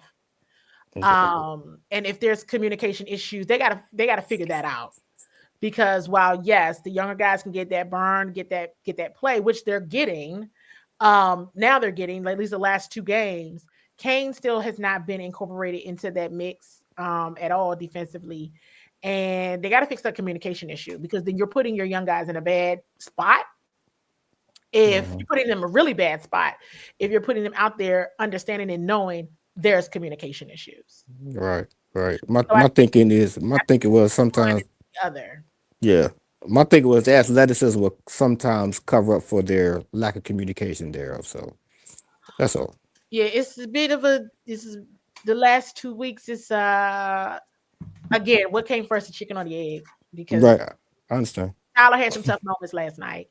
So Jordan makes some plays for sure, and then he got taken out. Then he went back in. It was crazy. So, but yeah, it's something to still be watching. But you got to also ask yourself, if there's communications challenges with the current coordinator, do you want the young guys out there? Good point. Good point. Well, I appreciate you, Paul. You my guy. Thank you. Thank you both. Appreciate it. Thank you. Oh my God, Paul. Cool as hell. Yeah. Real good question. It was a super question. Super question. And I know there's been a lot of conversation about that. And so that's why I'm just trying to bring, another perspective from a larger picture of all of the things that are at play. Let's see. Folks in the chat, if y'all have any questions, like about a minute, drop the question. And you're gonna be on camera. See, people ain't gonna be on camera. Questions, but y'all want to come on camera? Y'all like come on camera, ask the question. And then you know what I'm saying, she'll answer it, and then we good. I'll answer it. Well, maybe I even will ask you another question to make sure I'm clear. But it's open. It's open. It is daunting. Being on TV, being on camera, it is daunting. It is a little like, No, I mean, you got a question. I'm thinking you got a question, and you know what I'm saying. If you really have a legit question, and you just want to, you want an answer to it. You know what I'm saying? Not just to be like seen or whatever, just to have a legit question that brings context to the show, or you know what I'm saying? Go for it. Ain't nothing wrong with it. If you want to hide your camera, go ahead. You can turn your camera off. Yes, you turn your camera off. You don't gotta be on camera. I was just trying to be inclusive, like everybody else on camera. Why you not? Yeah, you can turn your camera off. You know what I'm saying? You can turn it off. You can be on. You know what I'm saying? And it'll be all good, man. We all have a good time. We all be merry, man. We all be merry. It's all gravy, man. So I don't think nothing wrong with it. But but I mean, obviously people have like questions about the young guys and wanting the young guys to be out there. I think that's the one thing. If the season goes the way, unfortunately, the season goes the way I think it's kind of going right now. And hopefully it turn. I mean, we all want them to turn it around, so don't get it twisted. But But if it does go right now, I'm just trying to be real, right? Like they're playing horrible football, and if it does continue to go this way, you get an opportunity to see young guys in high leverage situations and see what they can do in those situations. And I think that too can bring some type of excitement to a fan base to see, all right, what this guy has and what ability this person can bring to the football team. Yeah. It was a tough night for the safeties last night. Yeah, it was very tough. I think it was tough for the safeties in the corners. That was if Sam Darnold didn't tear them up. Yeah, it was definitely a bad day. If anybody watching this Cowboys game, at least if y'all want any hindsight, any kind of blessing to it, the Cowboys are down 10-0 to the Arizona Cardinals, and hey, we're still around. Yeah, I don't know. All right, good night, Mama Waller. Yeah, I don't know. We don't have any questions. No, we don't have any questions. We can close out. I know we normally like on 2 hours and all that, but I'm like, it's hey, still man, good though. We did good. So hour 30. Hour 30 on time, but I think it's just. If y'all don't got no questions, nobody stop me. Y'all got no questions to be on camera. You sure? I do want to say this because I think it needs to be addressed because we've always in the past we've often talked poorly about the organization and how it treats fans. Yeah. With the Chicago Monday night game and then last night, the organization has done an amazing job with how they're engaging the fans and just the light show and all of the things, art monk ceremony, because we were there. I want to talk about that. How was very nice. It was so nice. And I thought it was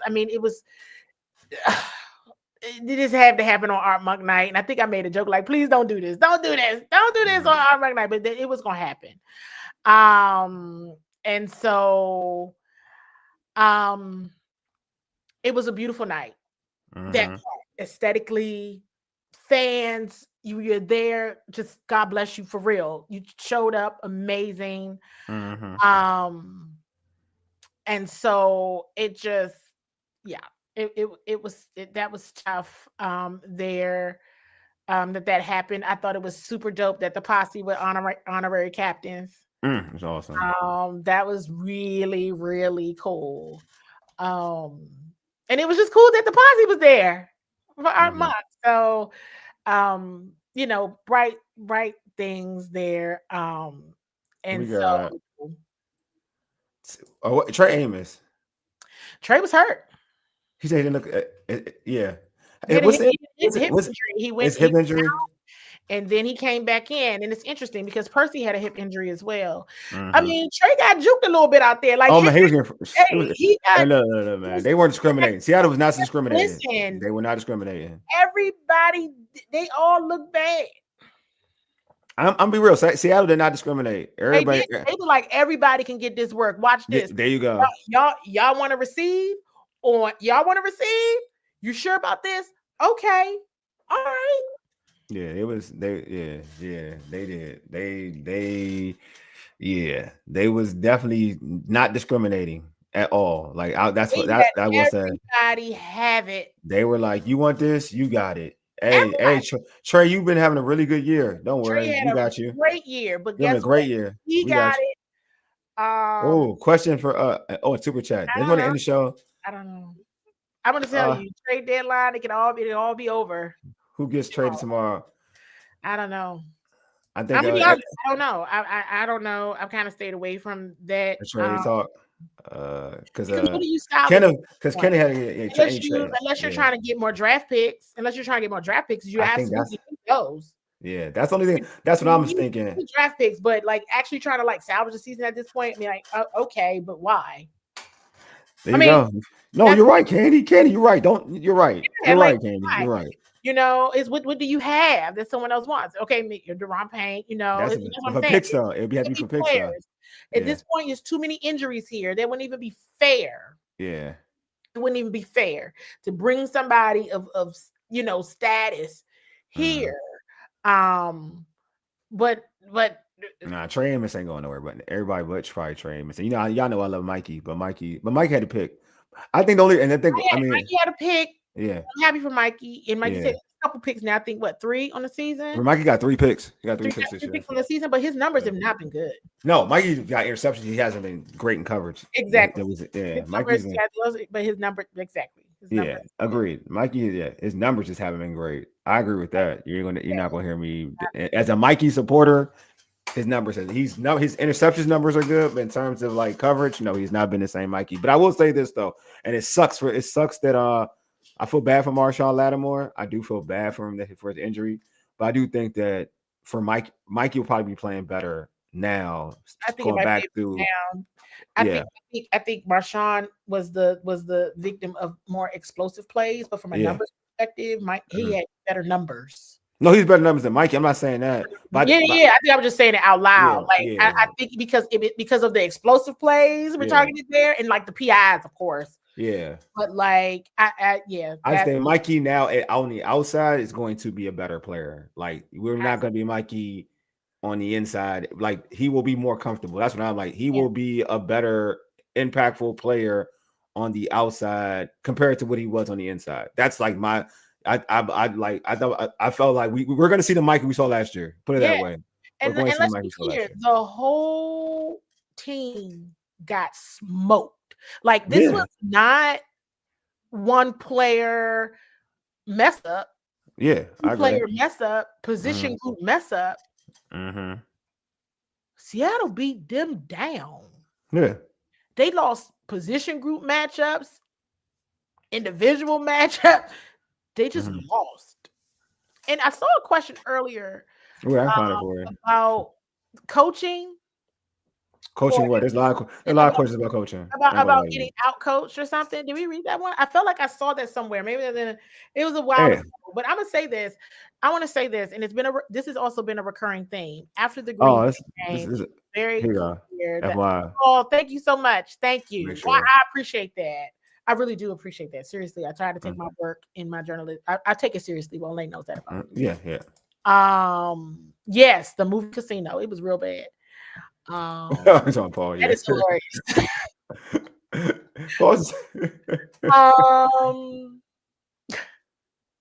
God, that was funny. And it made me lose my train of thought. Green Bay, Thursday Night Football, week 2. A recurring theme that night after the game with players was that they felt like they knew what they were doing. Mm-hmm. And that was definitely an out-schemed night.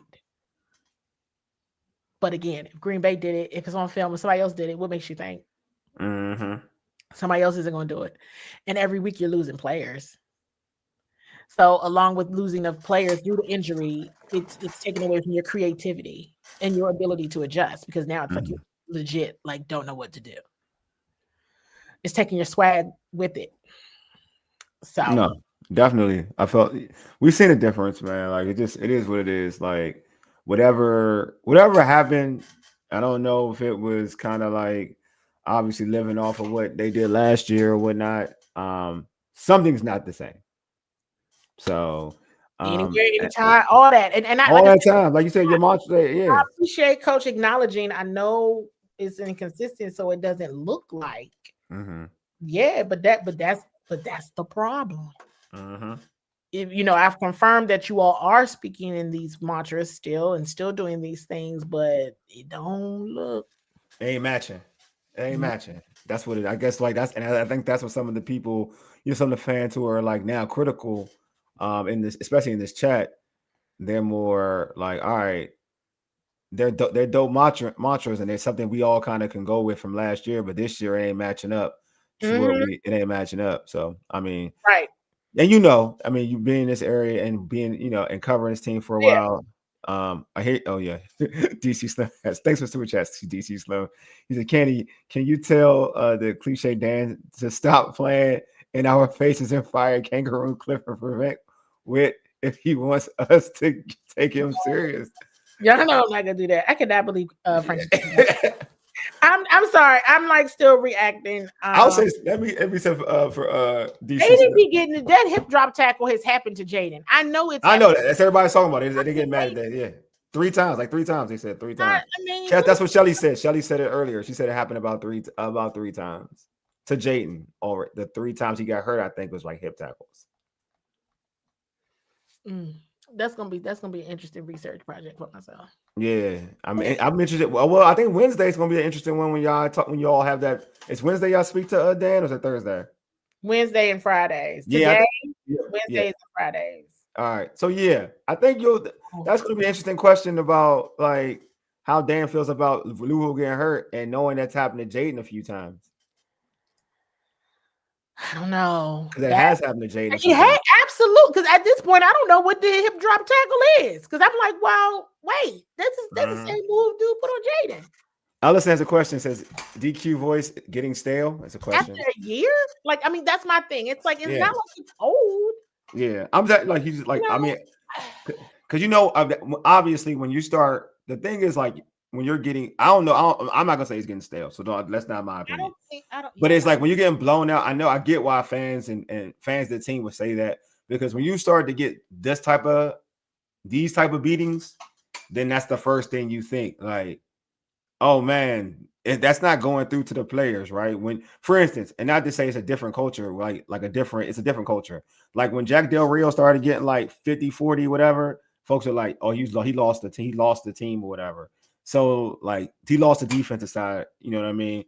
Like now we're seeing that kind of constantly with the defense, like they're getting dominated. So I'm not gonna say Dan, but has the coaching, has somebody within the coach, some of the coordinators or coaches, have they lost like the defense? Because that's where when you get 31-7, I mean, it's not 6-7. When it's 31-7 that early, like, and it could have been worse. Like that's like I don't know.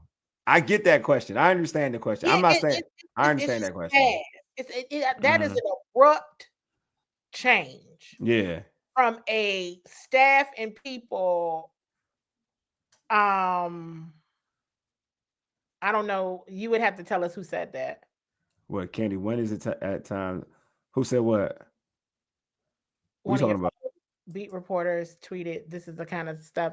I mean, I'll tell you, I mean, I tweeted, I mean, I guess there's a tangible outcome or a change, right? Because this is rock bottom. Your buddy. I mean, not your buddy. This is rock bottom. Well, hey, you already know I'm not. I'm trying my best. I know you are. Hey, I'm about to end the stream, though. I'm about to end the stream. I'm about to end this stream. I'm looking for legit. Hey, I need to look at legit questions. Hold on. How can we get better? How can we get? He said, "Oh my bad, Paul. How can we get better? You good, Paul? How can we get better with being less injury prone? Having 13 starters and second string players injured on both sides of the ball is crazy. So sad. This is happening to us. Yeah, it is, man. It is sad. It is sad. I mean, you know, Alex Flume. Shout out to Alex Flume from DC News Now when he walked into the press box yesterday. This has been we've been holding up. I've been holding up really good. I told you earlier. You did a great job, man. I don't know. You did a great job. I'm down bad a little bit, but I'm gonna get myself together. And so I appreciate you all staying on for sure. Oh man, damn, that's how we do it. Merle. Bill Belichick waiting for the call. We doing that, Merle. I have some thoughts. I do have some thoughts on what you all are saying, but I also understand the process. Like, I understand the injuries. Yeah. I understand the process. Let's go through the process and see what happens. Yeah, okay. You know me, I'm gonna keep digging like Coach Quinn, but my dig might be a little different. That's funny. They listening to y'all. Paul always says that they listening. That's what Paul always says. They all ain't listening. What we got here? No, I ain't gonna. Folks, we don't like show it. I know. I feel y'all, man. Coach Quinn was everybody's friend last week. I mean, not last week, but listen, it's just give it a minute. I really just. I don't think it's. Honestly, I'm gonna be real with you. I don't think people dislike Quinn for real. I think it's more they want. It's by association. Put it that way. it's more about association. I think if say certain folks were whatever they want the change that they want, they wouldn't complain about Coach Quinn. To be real with you, I really don't think it's a Coach Quinn problem. I mean, and a you lot of just people. you saw glimpses, you saw it in LA. The Chargers game seems so far away. Oh, it's very far away now. And if you would have told me when I got off the plane from LA that in a month It looked the like this. team and the defense, all that would look like this, I'd be like, I would have just been like, please, you're a hater. Like, just stop. Yeah, now I'm with you. Stop. Now I'm with you. Who is the secondary coach? I'm sorry, I know who the pass game coordinator is.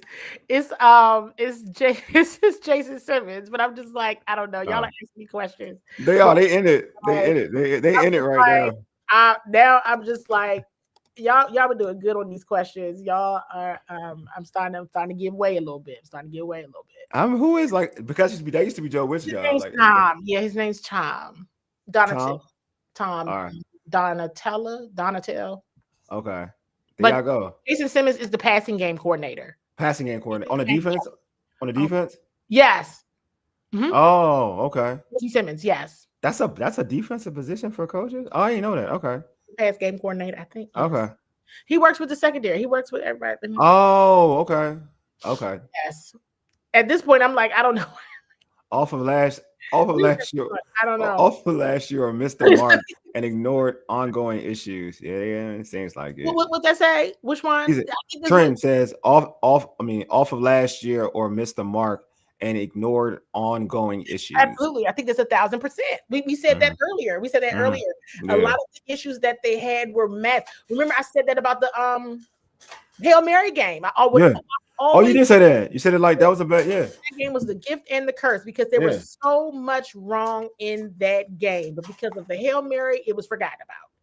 Right? I agree. Falcons game last year. That's another one. I had it on my list. I said, these are games that because of how they won, it was just, it was everybody's happy. Yeah. It was deficiencies. You saw it. I don't think some of the deficiencies that we saw in the Steelers game got addressed last year, right? We definitely saw things. Yeah. And so, Merrill said too many coaches. Yeah, that's why I kind of had to laugh. It was like, I don't know. Oh, yeah, it's not. It worked out. Like last year was a good thing. We loved the coaches. I love the coaches. Actually, I love the amount of professional coaches they have in the building. I ain't gonna lie. They do, and that's why if you listen to the press conferences, another thing, and we can wrap here soon. Yeah. I've asked consistently about the collaborative decision making because remember last year it was like a thing, and you would actually hear Joe Witt talk about it a lot, where they would like go across the hall to one another. If they see something on film, if they saw this, saw that, you would even hear Joe Witt say, "I threw this play out. It doesn't work. I threw it out." All that, he did. He said he threw something out, something that worked. You didn't see it again, and he would address that. He would say, "It's on me. It's this. It's that."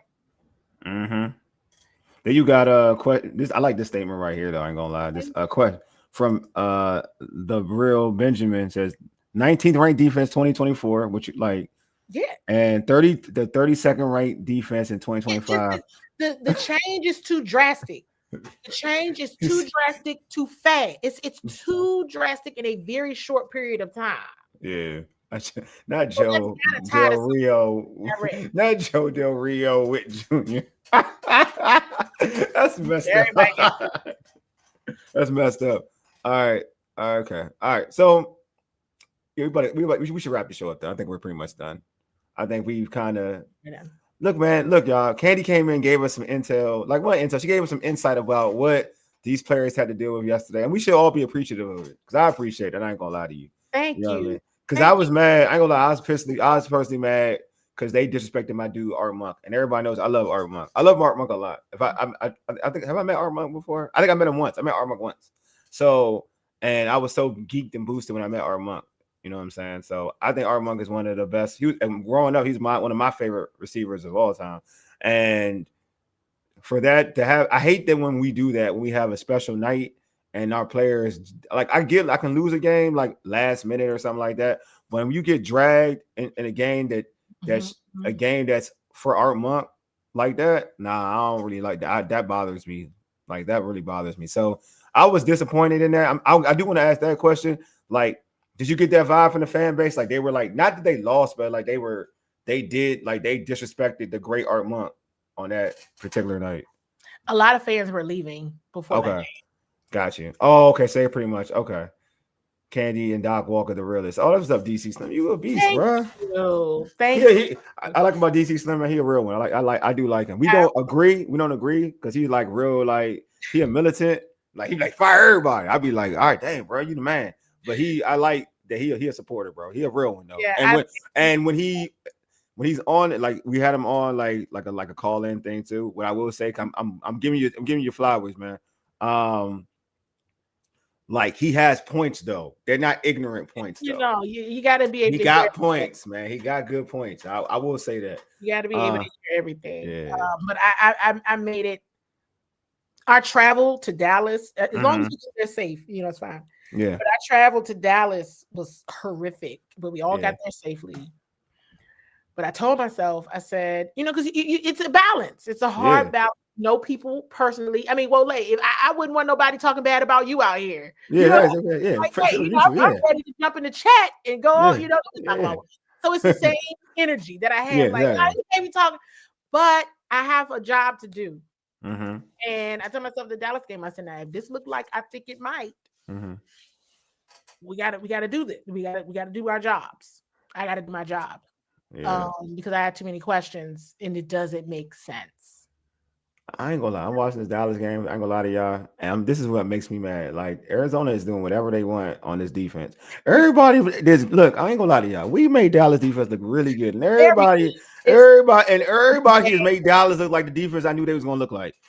That's all I want to say. That's all I want to say. That's all. But that see, and that would became exactly so. Like in that exact example, I'm like, well, why don't you do what everybody else is doing to the defense? Now they stacked the box. They did, and then the offensive line wasn't ready for that. Everybody gonna stack the box. Everybody gonna do it though. Stack the box now. Stack the box. Every since that Dallas game, everybody's been doing it. Yeah, everybody's gonna stack the box now. Like that's let that be known. We don't need to. It's happening, and this question right here it's happening on the offense and the defense. Yeah, so it's not. It's happening on both. Yeah, it's not, and I get why it's on Coach Witt. But now you got an offense that cannot score. That's the problem too. Yeah, it's something that problem here. That's the unit that you depended on can't even help you out right now. That's where I got an issue with too. Like everybody knows the whole offensive line was repurposed, retooled, all the things, and they're. All right, so the last comment from Paul, and then that's what I was reading. You read this? Oh, okay, got you. Okay, I'm like, but everybody doing it. Yeah, on both sides. Now they got you everywhere. Yeah, true. So yeah, now they got you everywhere. So I'm glad you all stuck it out with us. I know this is difficult, and guess what? I wholeheartedly, I knew after the Dallas game, I said, hey, if the fan base want to unravel, they just please do, because it just is what it is, and it's difficult. This is unexpectedly bad. This is, and we, even, you know, we all may not agree even from a media perspective on certain things, but I guess what we do agree on is that we didn't expect this. Not like this. No way. Now, there's definitely some of us who predicted like an 8-9 or 10 game, right? I think mine was around 10. I think I did 10 game. This is not, and then injuries, we're just like, you know, just everybody get out healthy, and that's not. So this is, so we get silent and we get quiet because we don't know what's happening. Yeah, we don't know what's happening, because I don't know what's happening. I ain't gonna lie. Yeah. Something is happening though. But I don't know what it is. Yeah. Well, I appreciate it. This has been dope, Candi, as always. Yes. I appreciate all the compliments on the questions. I do take my craft very, very seriously. And I can't just be like, well, what was that? I can't ask that. Paul said, Johnny, your question was the best. That's what Paul said. Well, thank you. Thank you. It took me an hour to get the question out. It's like, no, it took me a minute. But I was really trying to make sure I was clear. Because Coach Quinn been mad all season. Yeah, he has been mad though. He's been mad the entire season, and entire season, and there's been no change. So something is up. Something is up. All right, y'all. Hey, wait, make sure again. Folks, please hit that like button. Hit that like button right now. Subscribe, Bowie TV, Urban Sports Scene YouTube channels. Whatever you are right now, hit that subscribe button. Like this video. Appreciate the super chats. Appreciate the love. You guys are dope. Yep, you guys really, really are. Thank y'all. And we won't even deal with next week. We'll deal with next week when we have to next week. Exactly. Exactly. Right. Have a good night. Bye.